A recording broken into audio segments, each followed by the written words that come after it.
So ito naman yung isang klaseng talong, Black Beauty daw tawag dito.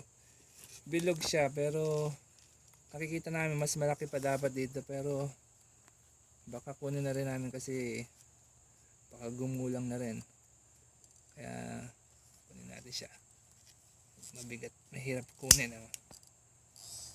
Ayan, para yung sa mas malaki siya doon sa mga bilog na talong na bibili sa Pilipinas, pero lumalaki pa dapat to, kaya lang maganda na, pwede na namin prito to siguro. Tapos pakita lang namin sa inyo yung mga string beans, green beans. Ito, madami na kami na ani na ganito, pero ito meron pa rin, tuloy-tuloy pa rin siya, kaya ginagawa namin dito. So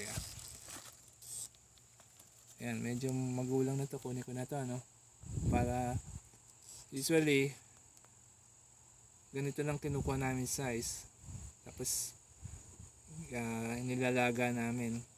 Pag ganito magulang na, minsan pinabubuto na lang namin para next year, pero kunin na rin namin, baka pwede namin kunin yung balat sa pag gumagawa ng lumpia, tatadtarin lang o ikakat lang ng pino para hindi siya masyadong makunat ba.